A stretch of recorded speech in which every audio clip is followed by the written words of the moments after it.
Okay, so give me a thumbs up if you can see my screen. Perfect. Okay, so this is Media Literacy Part 2. Today we're going to be talking about propaganda techniques, and we'll start by talking about propaganda in general. This is presented in partnership through Evidence of Design. We're a radio show on WXIR and Reclaiming the Narrative. That is Darian's show and news broadcast. This is what we're going to be covering today. So we didn't really do introductions so much because we were all here last time for part 1. But we're going to be covering just briefly media and media literacy. Then we'll go into talking about what propaganda actually is. We'll cover a few specific techniques and then wrap up. So first of all, what is media? Again, we went through this last time, but it refers to the main means of mass communication that deliver information. This can come in a lot of different forms. It can be internet, it can be written works, it can be broadcast. So these are some examples. Media literacy, as it is defined by the National Association for Media Literacy Education, is the ability to access, analyze, evaluate, create, and act using all forms of communication. And today, again, we are going to be focusing primarily on analyzing the information that we see. And finally, this is the last repeated slide, so no worries. Why is media literacy important? This still blows me away, even though I've seen this several times, but the average adult in the US interacts with some kind of media almost 11 hours each day. I believe that's from a 2018 study from Nielsen, and it puts the average use around 10.5 hours a day. And just as a note, that is pre-pandemic, so I have no idea how it will have changed for the next time they do this. The internet and our 24/7 news cycle allows information to move very fast, so both real and false information can move quickly. And all of this information, again, this is the really, really critical part. All this communication is constructed both with a purpose and a point of view. And what we're trying to do is figure out what those are. And media literacy helps us do those. So now let's get to the good stuff. Let's talk about propaganda. And I'd like you to take a moment and put in the chat what comes to mind when you think of the word propaganda.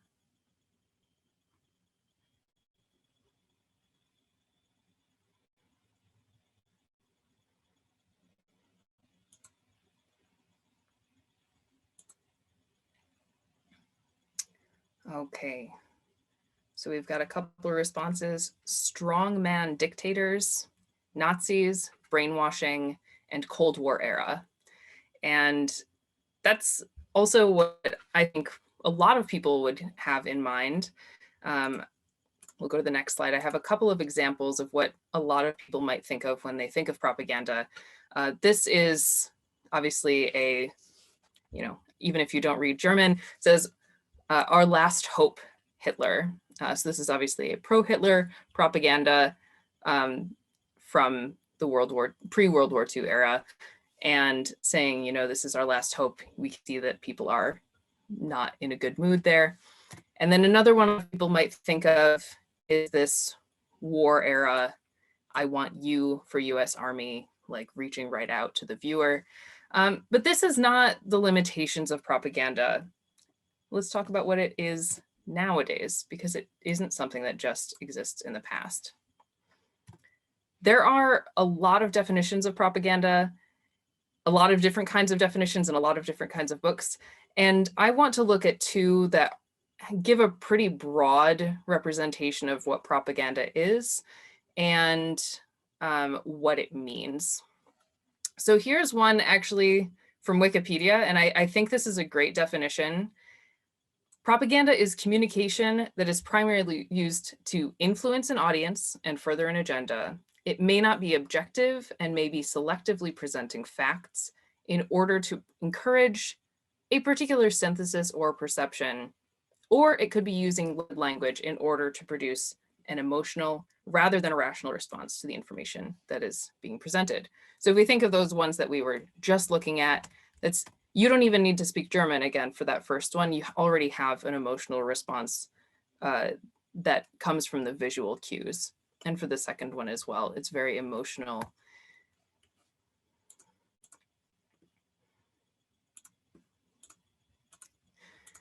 The second one, there's a question in the chat about whether it's negative by default, and that is something that we will get to. It is a great question. I don't believe it's negative by default, but that's part of what this is about. So the second one is from a resource that I used a lot for this presentation called Propaganda Critic. There's a really, really useful website where they discuss different types of propaganda techniques, and that's where I got many of the definitions for tonight's presentation. And they say that propaganda is the use of a variety of communication techniques that create, again, an emotional appeal to accept a particular belief or opinion, adopt a certain behavior, or to perform a particular action. And down here, I think this is a really helpful point. There is disagreement about whether all persuasive communication is propagandistic or whether the propaganda label can only be applied to dishonest messages. So we could really discuss, if we wanted to, the pros and cons of whether it's only negative or misleading information, or whether all persuasive information is propaganda. I tend to go with the former, that persuasive messaging in general is propaganda. And that's kind of what we're going to be looking at tonight. But again, I think in different moments of time, there have been different definitions and it can be interpreted in different ways. Propaganda tends to have a negative connotation in the 21st century, whereas in the past it was a more neutral term. But I still think that in general, it's information that's just used to elicit a strong response. And I don't believe that it has to be negative or inherently misleading. But let's break these down a little bit more. So what does, I have to click, sorry. What does propaganda do? These are some of the main things that a propagandic message will make you do. It will evoke strong emotion. It'll appeal to needs that the audience have. Those could be financial, those could be with their family, but something that they need could be responded to by what's being offered. It simplifies information and ideas. Sometimes it can oversimplify them to a fault, and it might attack opponents. Doesn't necessarily do all of these at once, but in general, these are the elements that can be found in propaganda messages. And how does it do this? If we refer to the Wikipedia definition, which again, I think is a really nicely encompassing one, it does these three things, or may do these three things. It could use messaging that may not be objective, so it could have a strong bias. It may selectively present facts. So it could cherry pick, which we'll talk about a little bit later, and only use facts that are helpful while ignoring other facts, or it may use loaded language. So just language that will elicit a strong emotion without actually adding a lot to the message. Now, here I'd like you to think again, what do you think the goal of propaganda is?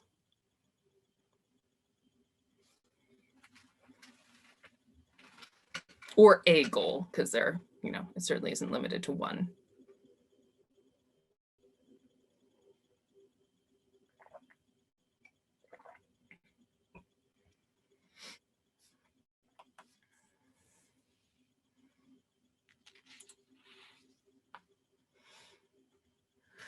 All right, so for our responses, we have propaganda might move people to action, might be a method of social control. It might persuade.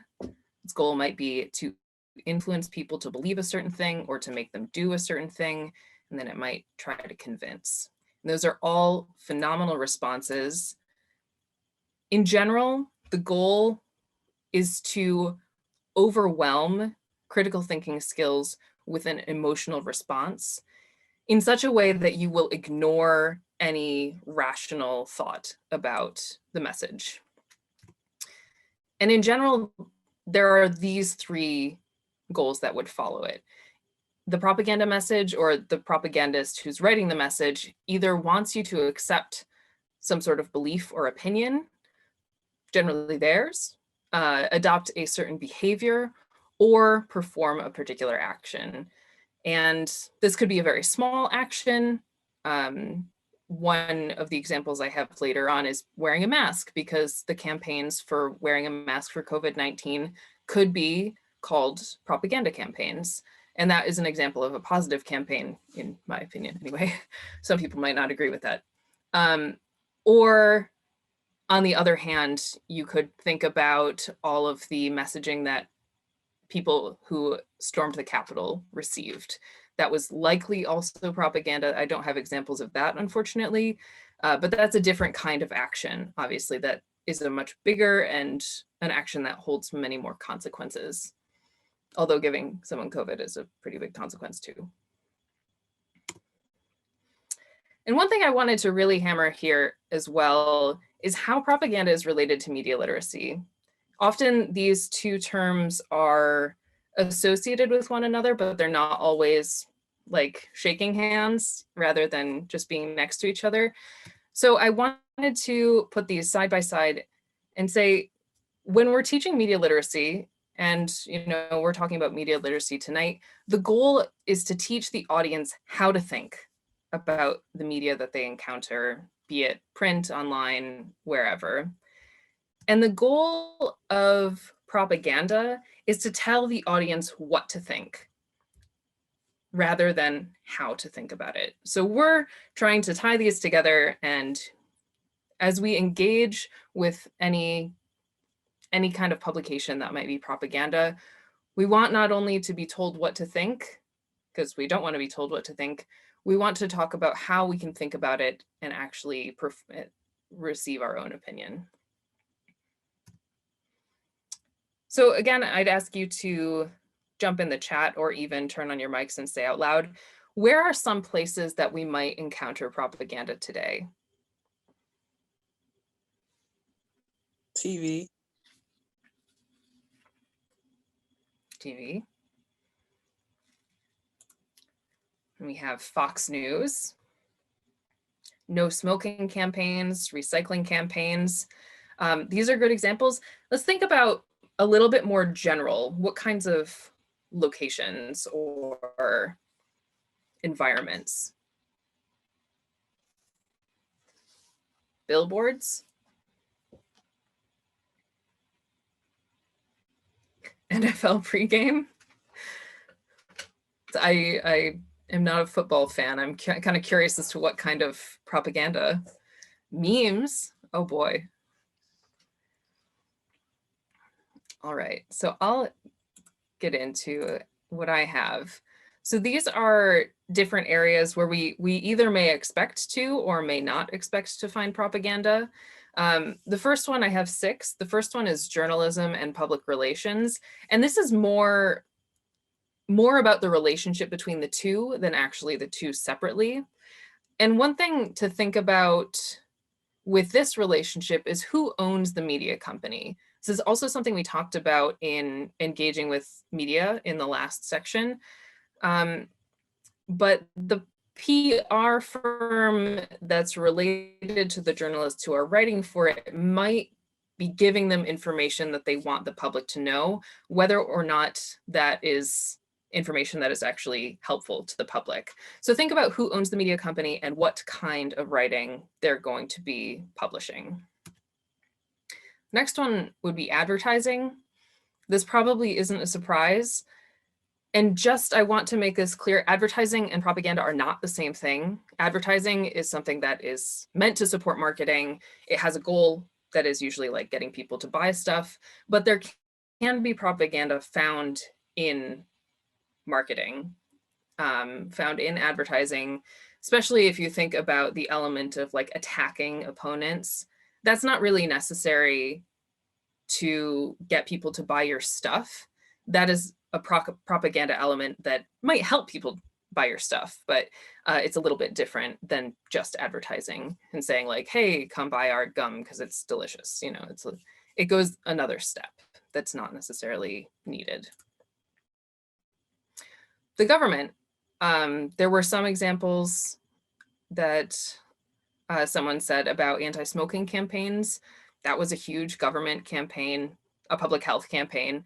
And obviously we all think of war propaganda, but even one that we can think of most recently is campaigns for telling people how to deal with COVID-19, really trying to get information out there, trying to make it very simple so that people can understand. Propaganda elements were used because they're very helpful in getting people's attention.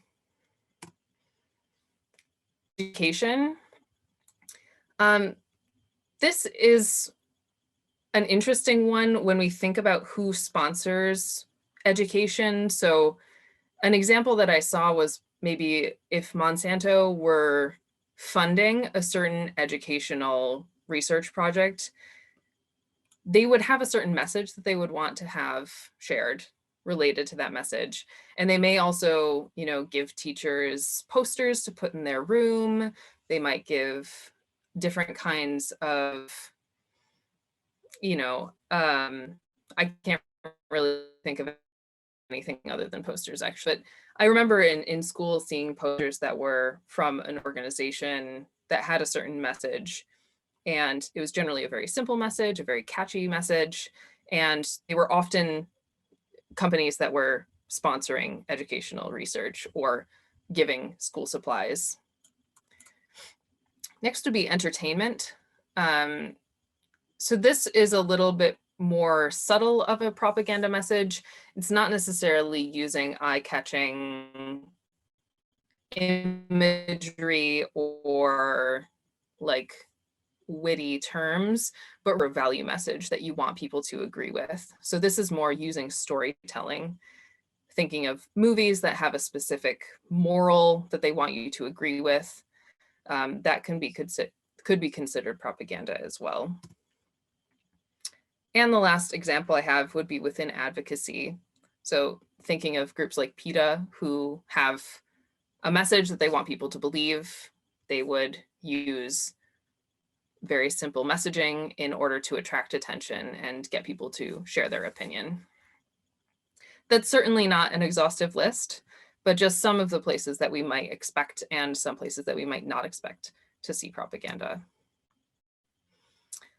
Another thing that I wanted to mention is the use of artificial intelligence in modern propaganda, because this has really changed the face of what propaganda is. So instead of just having things like posters out on the street and then lessons in school, social media has totally changed the way that propaganda can spread. And oops. So here I mention that even major newsrooms use artificial intelligence technology to help them with news reporting. And they're really not the only ones using this. So here are some examples of uses of artificial intelligence that could facilitate propaganda. Bots often are used for fake Twitter accounts, fake Instagram accounts, fake whatever kind of accounts. And they're often utilized to just flood media with a certain perspective. So if you have like an Instagram page and you want to have a lot of people follow you, one way that people might follow you is by seeing that a lot of other people are following you. And you can actually buy fake profiles, which are bots, to make it look like you have a lot of followers. Otherwise, companies or individuals can set up bots to spread a certain message at certain times in certain places. And so they might have a bot that is spreading a message over and over and over, so people are seeing it in a lot of places. So there are different ways these can be used, but they often are used. I think one of the famous examples is in a recent election. One that's not as prevalent is deepfake technology, but this is really interesting, and I unfortunately don't have a video of it, but these are videos that have been manipulated or created to change or to recreate the way that a person looks or sounds. There is a famous example from May 2019.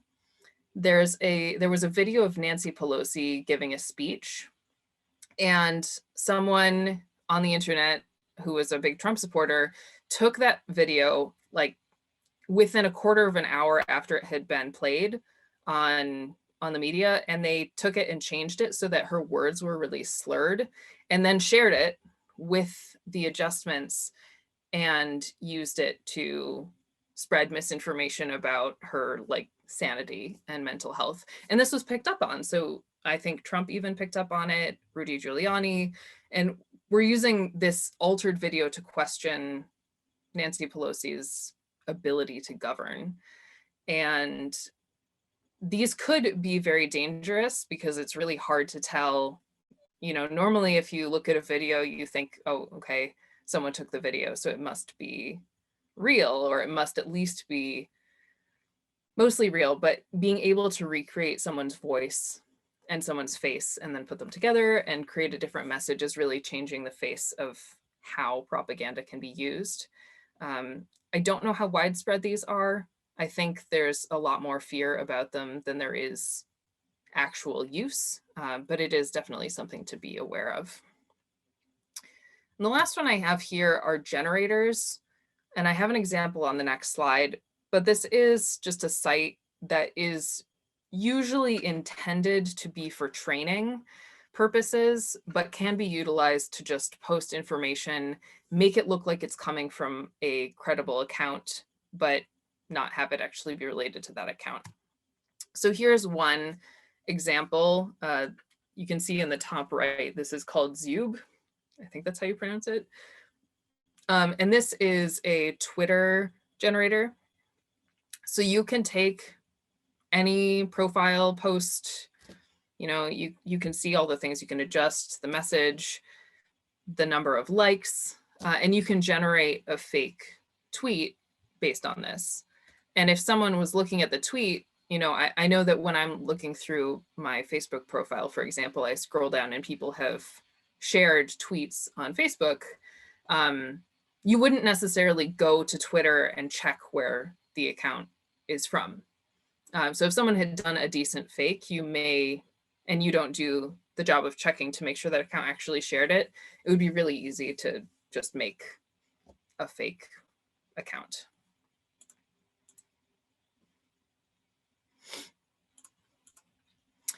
So now that we've talked a little bit about propaganda, I guess I'll pause for a moment and see if anyone has any questions just about what I just talked about. And if not, then we'll move on and talk about some really specific propaganda techniques and look at them.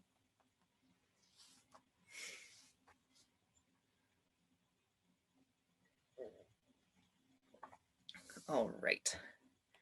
Well, I guess we will get into some techniques then. So there are 7 different techniques that I have here, and we're just going to go through them one by one. In general, the setup is that I have a page that tells what it is, and then we'll have a few questions to ask about it and some examples. These are by no means the only propaganda techniques. There are a lot of different ones, but these are 7 that are pretty easy to spot and to pick out.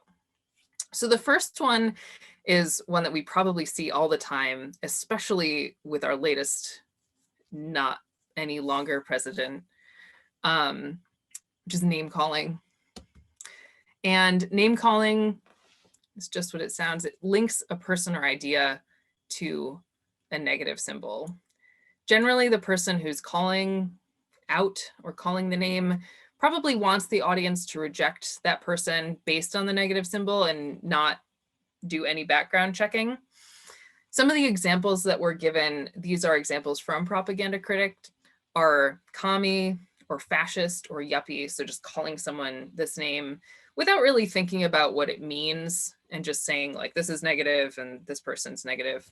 But it could also be using negatively charged words instead of their better or kinder alternative.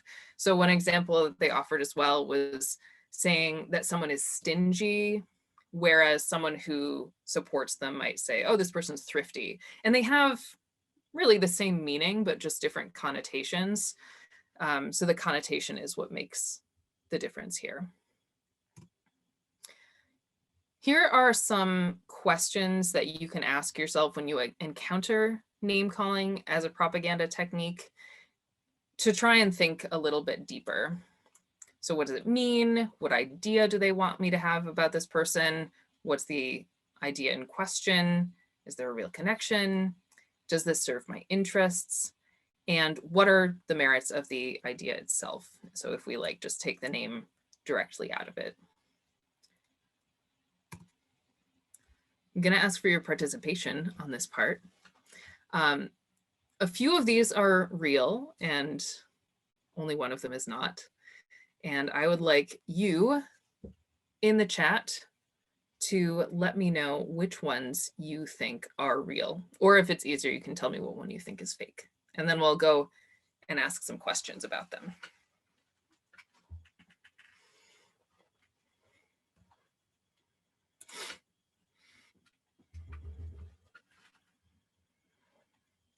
All right, so Darian says fake news Fauci is fake.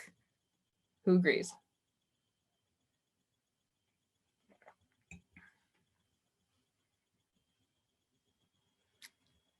Oh, have some disagreement. All right, so Darian is right. Fake news Fauci, I made up, although it may have been used at some point. And Katira, maybe you saw it somewhere and I didn't actually make it up. But the other three are all real. So Sleepy Joe is probably Trump's favorite nickname for Joe Biden. Radical liberal Raphael Warnock was Kelly Loeffler's way of describing her opponent every 30 seconds in a debate.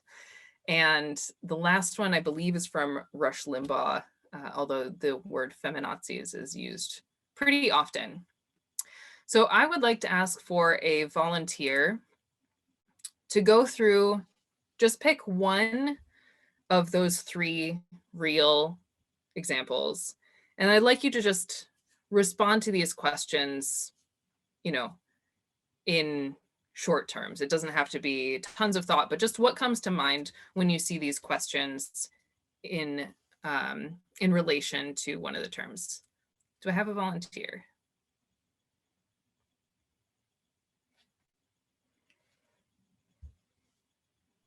I can do it. All right. Which one would you like to work on, Katira? Number 4. All right, go for it. What does the name mean? Women who are obsessed with being women. What idea does is this official or am I just filling in the blank? What do you mean, is it official? Like, am I giving a definition based on my perspective? No. This is just what comes to mind when you see okay. It. Yeah. Okay. Yes. So I would say women who are obsessed with being women and discard, male input, male perspective, male thought, etc. What idea does the propagandist want me to associate with a person, group, or idea? That feminazis are irrational, probably controlling, and inconsiderate, and probably somewhat crazy. Does the idea in question have a legitimate connection with the real meaning of the name? No. Unfortunately, I don't think it's uncommon that feminists have these negative, what do we want to call them? That people have a negative connotation of what a feminist is. And a lot of the times when you see that word, it's not a word that's positive. although it's not actually reflective of what feminists are, because of course they want equality for both sexes. And is an idea that serves my best interest being dismissed through giving it a name I don't like? Absolutely, it's dismissing the often discriminatory either policies or beliefs and perspectives about women. Um, it also denounces um, all that we contribute to society, or downplays the role that we have in society. So I definitely think that is dismissive and also offensive. And then lastly, leaving the name out of consideration. What are the merits of the idea itself? I'm not really sure about that question. Yeah, that's fine. We don't have to answer Oh, all of them. oh, sorry. No. That was great, and thank you so much for volunteering. One last question before you turn your mic off is, what is the specific word that is being utilized here, attaching itself to feminism to make it negative? Obnoxious. Well, actually, Or yes, that feminazi. absolutely obnoxious feminists, but the Nazi part is Yeah, what I really feminazi. Okay. wanted people to focus on. Yes. Because like obviously when you hear the word Nazi, Yes. does that sound good? No. No, so that's like what's making it really, really negative. Yes. Although obnoxious certainly does that too. Mhm. So thank you so much for volunteering, and I will make other people volunteer next time. So let's move on to the next one, which is the opposite of name calling. This is glittering generalities. It goes a little bit further than name calling because it links a person or idea to a vague symbol, not something specific, or what we might call a virtue word. So the motivation is, again, just that someone will look at the overarching virtue word that may have different kinds of meaning to different people and attach their own understanding to it, assume that the person who wrote it has the same understanding, and won't look any further at evidence. Some examples of virtue words that might be used are democracy, patriotism, or family, although there are many, many of these words. And I'm sure that each of us has a slightly different definition or a slightly different feeling attached to all of these words. And oh yeah, Jason just wrote in the chat, hardworking. That's definitely a virtue word that, or a virtue phrase, I suppose, that comes into use very often. So here are some questions that we might ask when coming into contact with a glittering generality. And the first one is obviously, what does the virtue word really mean? We could look it up, you could ask other people, or even just start with what it means to you and then go further from there. Then does the idea have a legitimate connection with the real meaning of the word? So here's where you'd want to check with another source. Then is an idea that doesn't serve my interest being sold to me more than it's being given to a name that I like? So is this actually something that's related to the word, or is it more meant to sway you and just using it as a placeholder? And then last, leaving the virtue word out of the consideration. What are the merits of the idea itself? So again, like in the last one, we don't always need to go through all of the questions. We might have enough responses with the first few, but if there's a lot of content and you're able to ask these questions, that's awesome. So here we have some real examples. And this time I'd like you to pick out the virtue words that are being used in the first, second, and third example.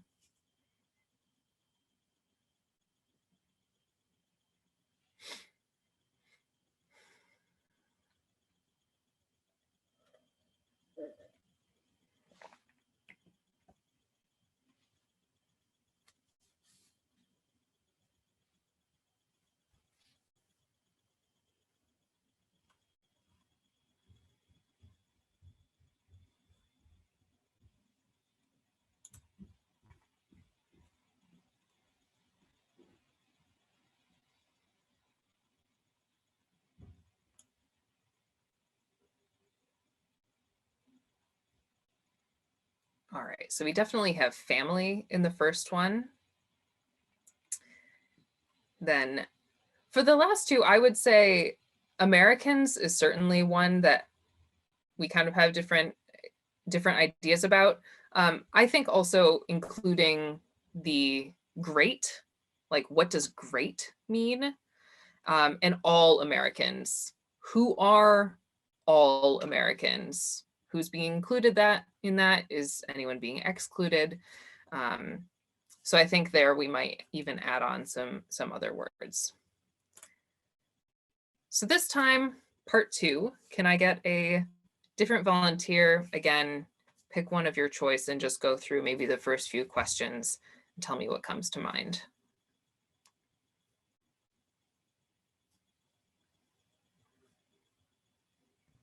Jason, you want to take this one? Yeah, I don't mind jumping in. I'll take the second graphic, which is a presidency for all Americans. Actually, on our radio show Evidence of Design, we talked about something a few weeks ago, which is, Joe Biden made in a speech that his economic plan would look out for all Americans. And we made a point on the show. Well, I didn't make it. Our other co-host made it, and it really struck me. We're like, the idea that one's economic plan would be for all Americans is like the all lives matter equivalent to Black Lives Matter, which is to say that like there are segments of people who matter, comma, too, and when you're talking about like an economic plan, there's tons of people in the United States who are left behind and are systemically dispossessed. And so to say that like everyone will benefit from an economic plan is sort of missing the point about how to serve those who actually need to be served. Like the billionaires will be fine no matter what policy you do, right? They'll still be billionaires. You can still tax them 95% and they'll be billionaires. So I don't mean to sort of rant here, but to like use that example is to say like, when you say all Americans, it's like sunshine and roses that misses the point of actually governing on behalf of people's material interests. So yeah, I don't know how that connects to a specific question, but hopefully that helps. No, that's a great point. I appreciate you adding it. All right. Oh, I think, was that your response to the questions in general? Yeah. Okay. All right. Well, it's a really great point. And that is what I thought about when I was thinking about all Americans, is not specifically that, but who is included and who's excluded, because this really does make it seem like, a little bit more overarching than it actually can be or necessarily should be. So the next couple are examples of false connections. And the first one we have is transfer. And this one's also called association. So you might see it, not that the name really matters, what matters is the content of the name. But this is a device where the authority or prestige of something well respected is linked to something that that person wants us to accept. So this could be prestigious like the nation in general or a church. One example that they have here is that a political activist might close their speech with a prayer. That's a way of engaging people and drawing them in and making them link the message of whatever event or speech is happening with their religion or a really strong belief. And that can be a really, really powerful link. It can be used, again, I mean, I don't think that propaganda is inherently negative. So there are certainly negative ways of using this, but there are also really positive ways of making associations. Some of the questions that we can see or we can think about are, what is the proposal of the speaker? What do they want us to link? What is the meaning of the thing that they want us to transfer the authority from? Is there a real connection between their speech or the event or whatever and the institution that they want you to associate it with? And then again, what are the merits of the proposal viewed alone? So if you take the religion or the nation imagery out of it, what is the merit of that proposal on its own? So here I have one example, and I'd like you to think about what symbol the audience is meant to associate with delivering the articles of impeachment. So again, here we have an image of the House impeachment managers walking to deliver articles of impeachment against former President Donald Trump to the Senate.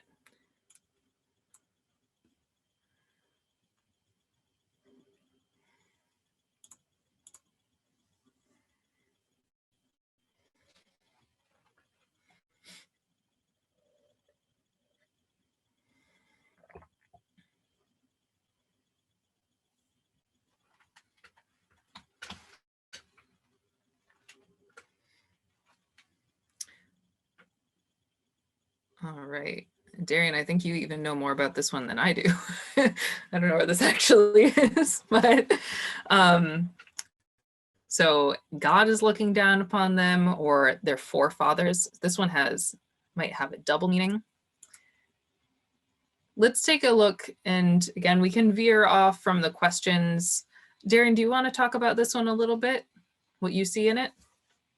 Sure. I mean, I don't really know who all the figures are that are in Statuary Hall there, but I think in addition to the obvious symbolism of the cross, you have kind of, the great revered leaders of the founding of the country, and that they are also, they would approve or something of the delivery of the article of impeachment. So I think that's, I think that was partly the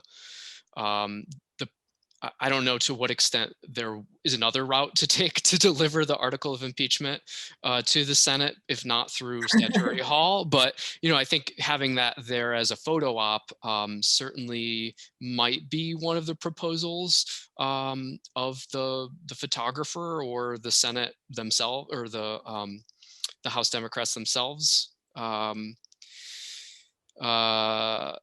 So what is the meaning of the thing from which the propagandist is seeking to transfer authority? Again, kind of the constitutional framers, but also God, Christian God. Is there any legitimate connection between the proposal of the propagandist and the revered thing, person, or institution?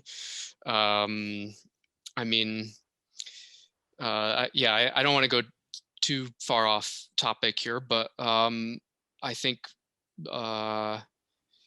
if to the extent that we believe in something called a constitution that that governs the way the political system in the United States ought to be run, I think there is some legitimate connection to the extent that the U.S. was founded as a Christian settler colonial state. Again, maybe, but maybe that is kind of unintended in a more ostensibly ecumenical, multicultural, multi-denominational US in 2021. I don't know. And then leaving the propagandistic trick out of the picture, what are the merits of the proposal viewed alone? I mean, I think there's a pretty strong argument to be made that Trump should be impeached for inciting an insurrection. So, to me, the kind of pomp and circumstance is a little bit over the top, and kind of, for me, has the effect of casting the House impeachment managers and the Democrats in this kind of, holy light. And if any of you read Jacobin magazine, there's kind of a hilarious satirical cover on this month's edition that shows Joe Biden as like a saint or a god, with like Hillary and Obama and Nancy Pelosi and Schumer in the sky with him. So I think that is kind of tapping into some kind of zeitgeist there. So hopefully that addresses the questions. Yeah, absolutely. I mean, a lot of this is also, I'm interested in hearing how everyone engages with this on their own way. One of the things that I would think about and would ask if anyone else thought of is the idea of morality. I mean, I think of seeing a cross as a symbol of morality in that it's related to religion. So I interpreted this in some ways as like the person is trying to tell you that this is the moral thing to do because it's, you know, what God would want or something. So moving on, again, this is a second example of a false connection. And this one's probably most often seen in advertising. And it's when a public figure promotes or endorses a political candidate, a policy, a product, hoping, you know, that the person who's the audience will see someone they respect and admire and say, oh, I want to support that person or buy that product or support that policy as well because this person who I respect is doing it. So there's an example down here about an athlete appearing on a Wheaties box or an actor speaking at a political rally. And I added the idea of influencers, especially on social media. You know, these are people who don't necessarily have expertise in a certain area, but who just gain, or they may have expertise, but they gain a big following and then start selling products on their page in a sort of surreptitious way. So those might be examples of testimonials of, you know, some random popular person on the internet selling you something to make your teeth whiter or whatever. That person may not actually have expertise or a reason to do that, but they might want the ad revenue. These are some questions that we can consider. Again, who is quoted? Why is this person, does this person have about the thing? And again, what is the idea on its own and does it have merit?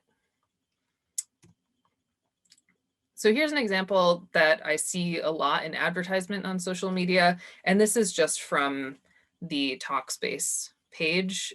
Talkspace is an online therapy platform, and Michael Phelps has become sort of the face of this platform.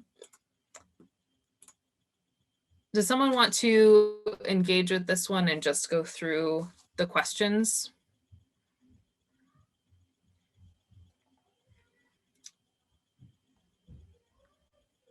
All right, so first of all, let's think of who is quoted. We have Michael Phelps. Can someone tell me who Michael Phelps is? He's an You can turn your mic on. who got like a lot of gold medals at several Olympic Games on the U.S. team.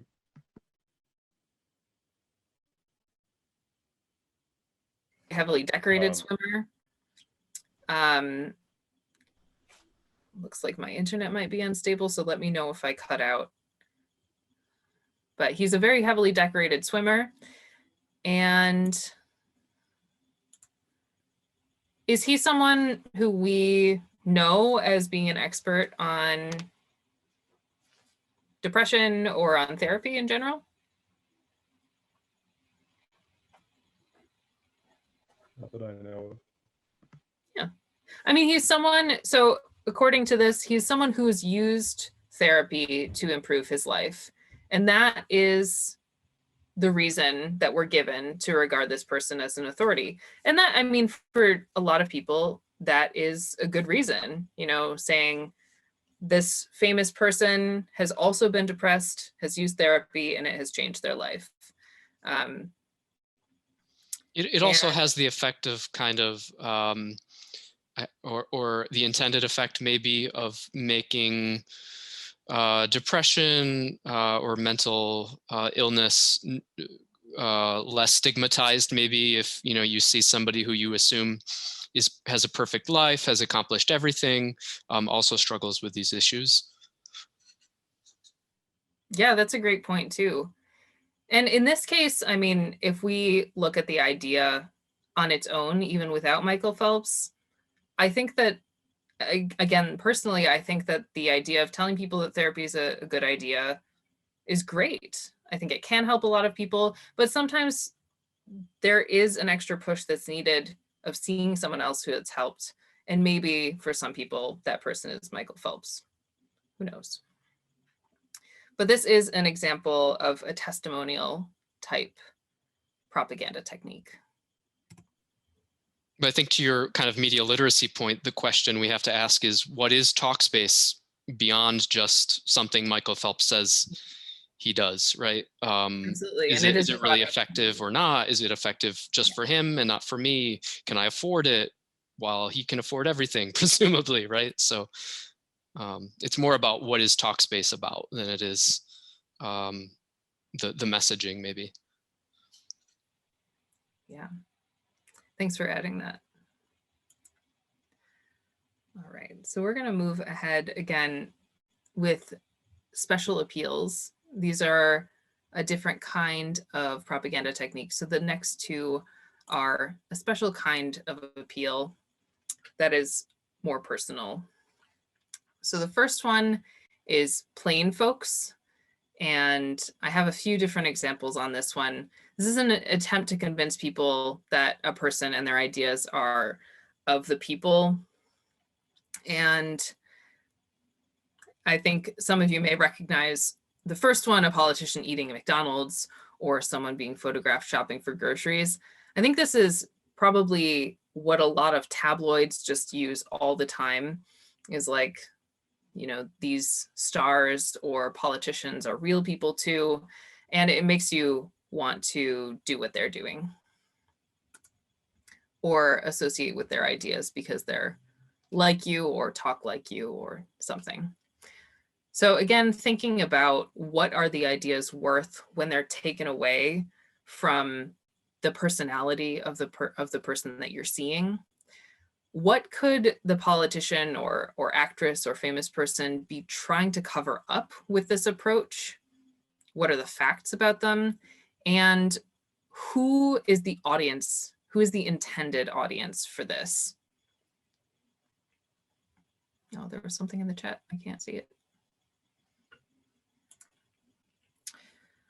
All right. As you can see, there are a couple examples here. One of them is more recent, and I don't know that it's necessarily intended as propaganda, but I thought it was an interesting image. This image of Kamala Harris on the cover of Vogue. And if you're familiar with Vogue, I mean, it's a fashion magazine, and normally people are decked out in some sort of designer clothing, jewelry, lots of makeup.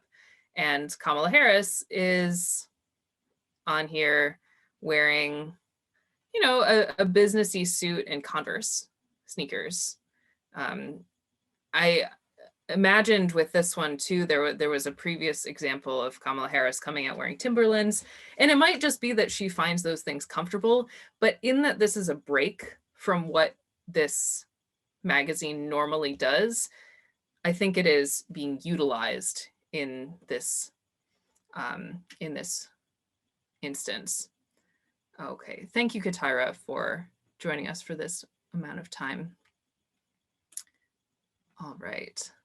So what do we see in the second image? Or if anyone has some commentary about the first one, how are these both plain folks approaches? I'll bring up the questions.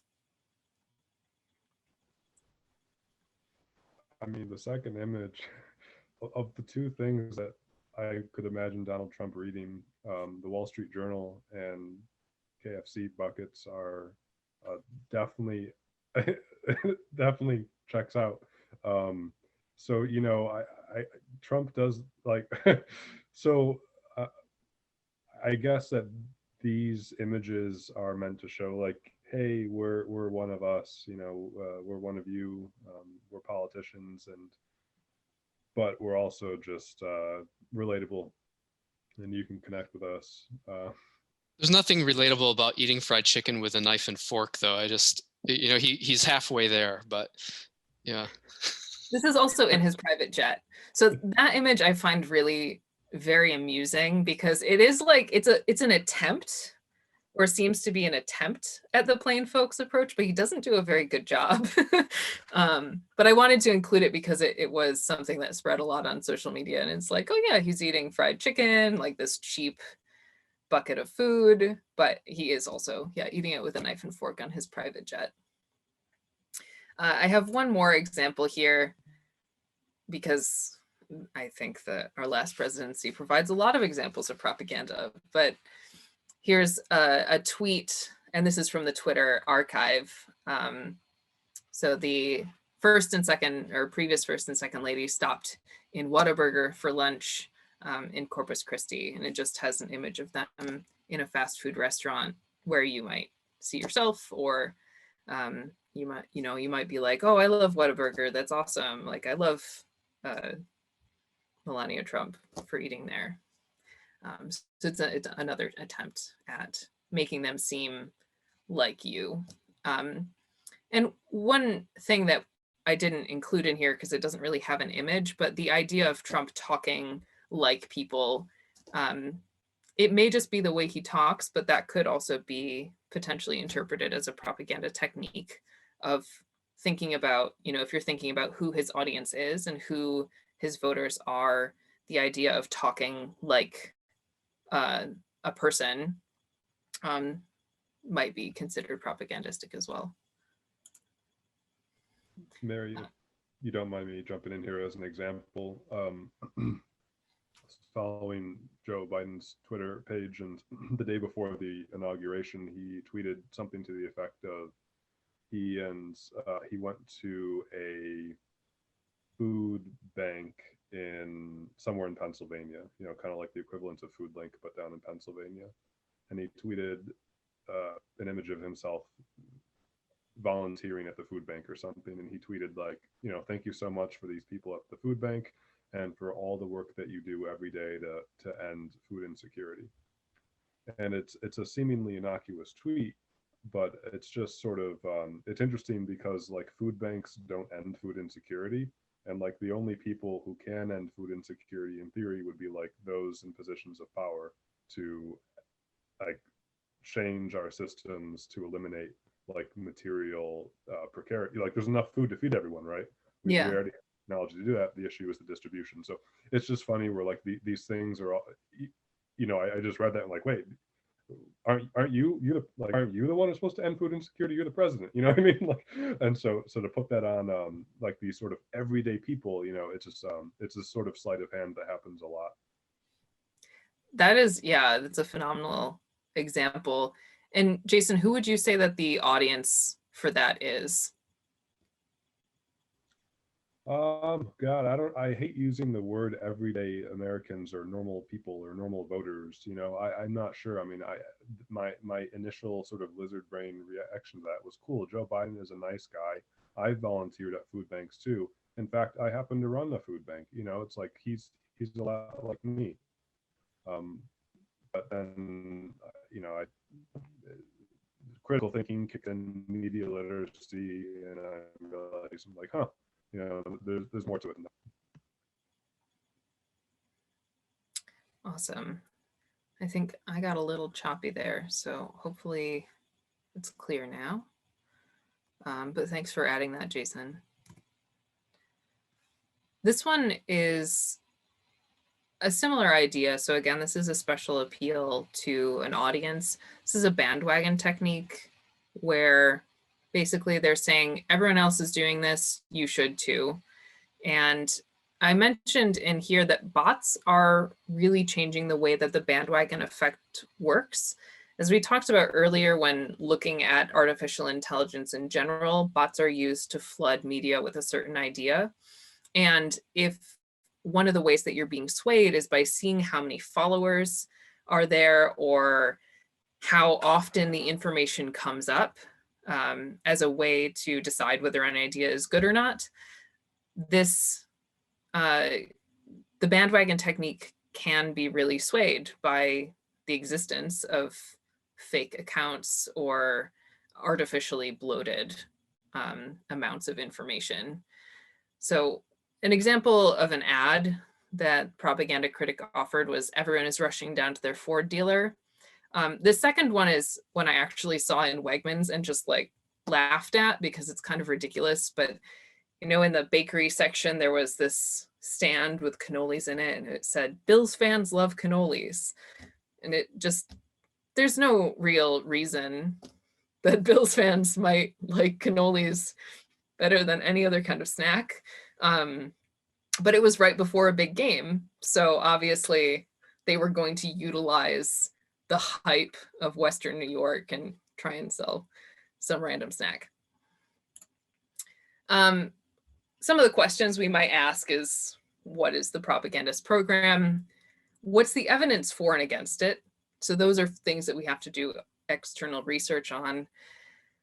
Regardless of the fact that others are supporting this program, should I support it? And that is the, you know, ever long question of your mother saying, if all your friends jumped off a bridge, would you? And does the program serve or undermine my individual and collective interest? So this is one that we might all recognize. I don't think this is necessarily the very best example of bandwagon, but it does have this idea of togetherness. So we are all in this together. Thanks for wearing a mask. And this, I think, does a couple things. It already assumes that you're wearing a mask, and it says that we are part of a collective. So I think the expectation is everyone is doing this, and you should too, even though it doesn't specifically say that. Does someone want to jump in and talk a little bit about how they interpret this particular piece?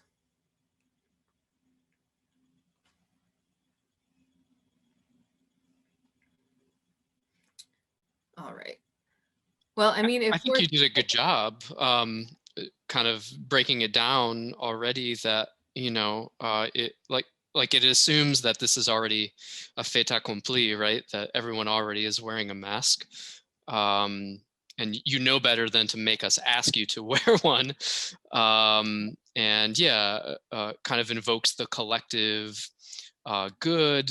It reminds me of a sign that I have seen in Rochester, or rural Monroe County, actually, at a park that has, it says, you know, maintain social distance, keep 6 feet apart, the length of a wingspan of a bald eagle, which, you know, is a way of trying to make it patriotic, right? Like you're doing your patriotic duty to your country by social distancing. So again, kind of evoking that collective.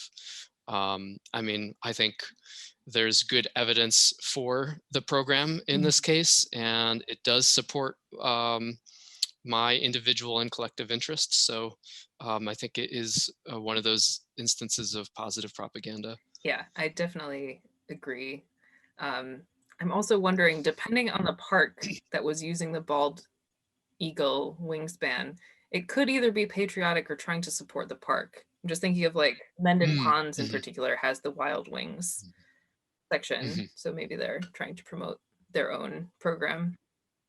That's interesting. I didn't look that far into it, but yeah. Always more questions we could ask. And we don't necessarily always have time for, but it's fun to do sometimes. So the last subject or the last topic of technique is logical fallacy. And I only have one example, but there are way more examples of logical fallacies. And I've put some related ones that I didn't get into in detail.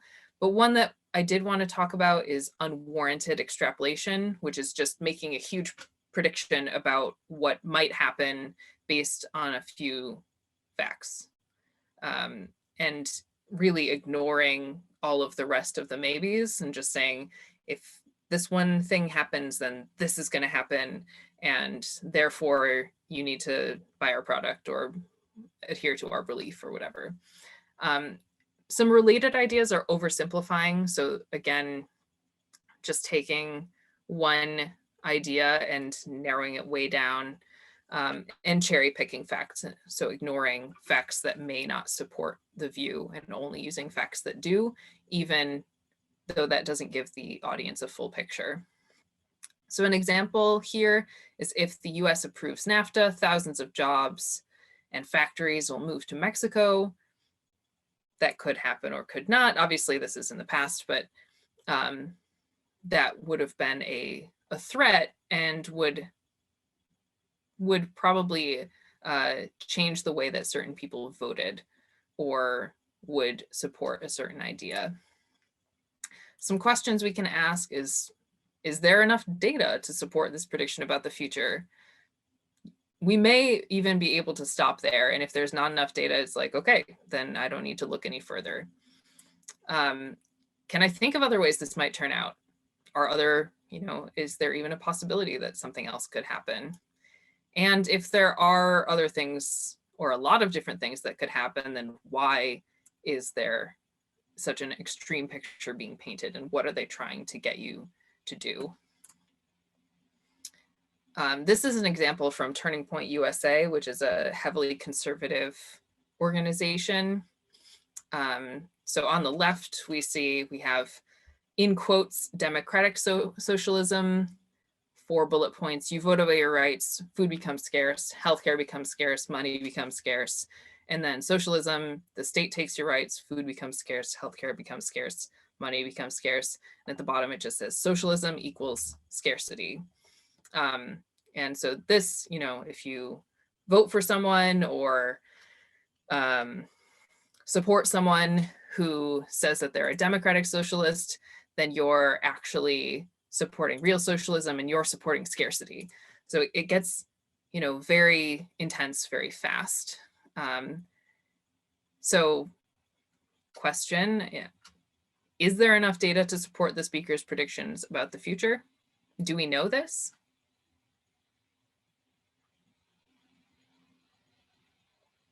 I think some, especially very conservative people who would adhere to Turning Point USA might say, well, look at other socialist countries that have existed. And this has been refuted in many ways, by saying, well, there's socialism that's actually authoritarianism, and then there's democratic socialism that is universal rights and healthcare and higher taxes. Those are very different pictures, and we can look at different countries for real examples of what these different things look like. Can I think of other ways that things might turn out? Maybe there's democratic socialism and food and healthcare and money don't become scarce. That is one possibility, for example.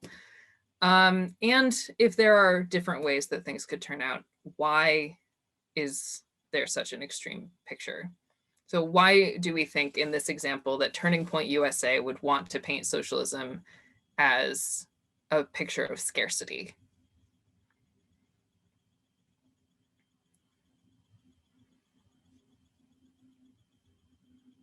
Well, I mean, Turning Point, from my limited understanding of Turning Point USA, their interest is to advance conservative principles, and conservative principles tend to align with the idea that free market capitalism is the best way to run society, and therefore they would see socialism, and however it would manifest, as a threat to the ability for capitalists and capitalism to maintain the ability to reap 100% of profits or whatever. Like anything that would threaten capital's power would be a threat to Turning Point USA and conservative ideals. Despite the fact, like the obvious logical fallacy that capitalism hasn't solved scarcity either, and there are millions of people in this country right now who don't have access to food or to healthcare. And if Joe Biden is tweeting about food pantries, that's evidence of the fact that capitalism hasn't solved the food scarcity issue. So whether we go to socialism or not, I think doesn't really, that's just an easy way to see a logical fallacy with this. Thank you. Yeah, so I think that was a wonderful explanation. And I'd like to just end with the question of, what is the point? Why did we just go through and talk about really very nitty-gritty details about language? And in general, I think that seeing propaganda techniques is something that we can expect to do all the time, and we don't need to ask those questions every single time. However, these techniques are just clues that can help you to understand the bias of the resource that you're using. And if you're not sure about a resource, then these are a really great thing to look for, these details, to let you know what the bias is and how to approach that resource. Because really, if you have really good media literacy skills, you could use any kind of resource and get the information you need as long as it's included, as long as you know how to approach it. And so some ways that you can put these into practice if you want to is like you can take an article and literally circle all the times that you see one of these techniques to give you an idea of how often it's used in that resource. In general, the more times propaganda techniques are used, the less reliable that source becomes. But, you know, I don't really go around and circle my articles that often. So in general, these are just a really good thing to keep your eyes open for, keep the questions in mind in case you need to do further research on a resource or if you have questions about someone's motivation. And finally, here are a few resources where I got the information for this. So we have Propaganda Critic, Mind Over Media, and the National Association for Media Literacy Education.